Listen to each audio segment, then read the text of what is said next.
بعض گھروں میں کیا ہوتا ہے، بچہ کھانا نہیں کھاتا جب تک موبائل ہاتھ میں نہ دے دو. یہ مجبوری بنا دیا آپ نے، موبائل کا اس قدر رسیا بنا رہے بچوں کو. یہ بچے جب بڑے ہوں گے، ان کی آنکھوں پر، ان کے دماغ پر، ان کے ذہن پر موبائل کا کتنا غلط اثر پڑے گا شاید آپ کو تصور نہیں. کبھی آپ غور کیجئے گا، یہ چھوٹے بچے جو کارٹون دیکھتے ہیں، ہمیں لگتا ہے یار وہ تو یوٹیوب پر کارٹون دیکھ رہا ہے، وہ تو یوٹیوب پر بچوں کا پروگرام دیکھ رہا ہے. کبھی غور کیجئے گا، یوٹیوب پر آنے والے بچوں کے کارکرم میں، بچوں کے کارٹون میں بھی بہت خوبصورتی کے ساتھ سلو پوائزن، دھیرے دھیرے آپ کے بچوں اور بچیوں کو زہر دیا جا رہا ہے. بچوں کے، چھوٹے بچوں کے دماغ میں کیا ڈالا جا رہا ہے؟ ایک بوائے فرینڈ ہوتا ہے، گرل فرینڈ ہوتی ہے. لڑکا لڑکی میں ایک رشتہ ہوتا ہے گرل فرینڈ اور بوائے فرینڈ کا. اس کا انجام یہ ہوا ہے کہ آج جیسے ہی لڑکی جوان ہوتی ہے وہ بوائے فرینڈ کی تلاش میں نکل جاتی ہے، اور جیسے ہی لڑکا جوان ہوتا ہے وہ گرل فرینڈ کی تلاش میں نکل جاتا ہے.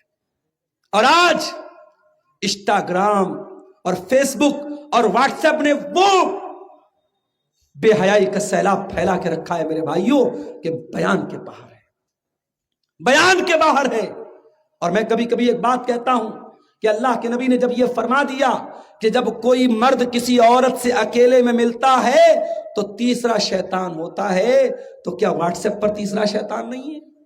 کیا انسٹاگرام پر تیسرا شیطان نہیں ہے؟ کیا فیس بک پر تیسرا شیطان نہیں ہے؟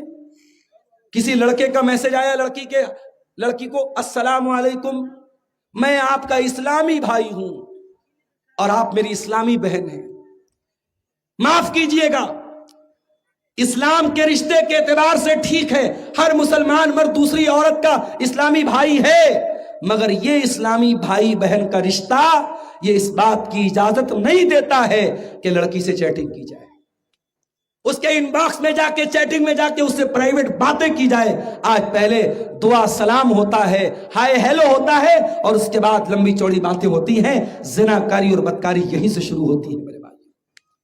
ابھی میرے پاس ایک فون آیا مئو سے، بنارس سے 100 کلومیٹر دور ایک جگہ ہے مئو، ہماری پہچان کے ایک صاحب تو ان کا فون آیا، کہا مولانا صاحب ایک مسئلہ پوچھنا ہے. میں نے کہا کیا مسئلہ ہے؟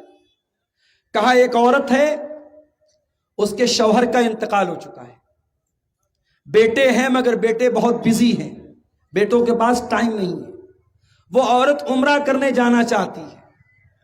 اس عورت کی جو دیورانی ہے، دیورانی سمجھتے ہیں نا، چھوٹے بھائی کی بیوی، تو دیورانی جو ہے وہ جا رہی عمرہ کرنے اور دیورانی اپنے بیٹے کے ساتھ جا رہی ہے.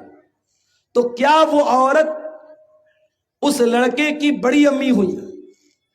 تو لڑکا اپنی بڑی امی کے ساتھ، یا یہ کہہ لیجئے کہ چچی اور بھتیجا، کیا وہ عمرہ کرنے جا سکتے ہیں؟ میں نے کہا ایک بات بتاؤ میرے بھائی، کیا بڑی امی کا رشتہ یا چچی کا رشتہ کیا شریعت کی نظر میں کیا یہ محرم کا رشتہ ہے یا غیر محرم کا رشتہ ہے؟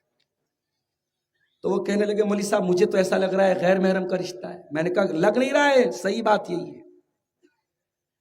چچی جو ہوتی ہے وہ غیر محرم ہوتی ہے. ٹھیک ہے، ہم لوگ احترام میں چچی کو چچی بولتے ہیں یا بڑی امی بولتے ہیں.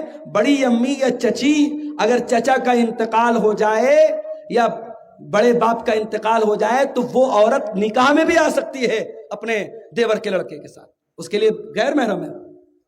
تو جس مرد کے ساتھ نکاح ہو سکتا ہے وہ غیر محرم ہے. میں نے کہا وہ اس کے ساتھ عمرہ کرنے نہیں جا سکتی.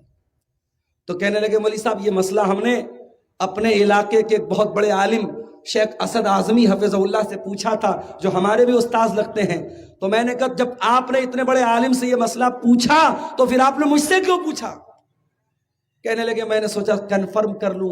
میں نے کہا کنفرم نہیں کرنا تھا آپ کو، آپ یہ چاہتے تھے کہ اگر شیخ اسد اعظمی نے یہ فتویٰ دیا ہے اور یہ مسئلہ بتایا ہے کہ اپنے چچی اپنے بھتیجے کے ساتھ عمرہ کرنے نہیں جا سکتی، تو آپ نے عبدالغفار صاحب کے پاس فون کر کے مسئلہ اس لیے پوچھا تاکہ آپ کو کوئی گنجائش مل جائے. آج کل یہ بھی مسئلہ چل رہا ہے کہ لوگ مسئلہ پوچھتے ہیں علماء سے، مسئلہ پوچھنے کے لیے نہیں بلکہ اپنا راستہ نکالنے کے لیے اور گنجائش نکالنے کے لیے راستہ پوچھتے ہیں.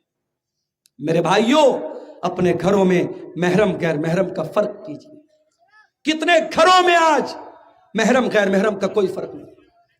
جیجا اپنی سالی کو لے کے گھوم رہا ہے بائک سے،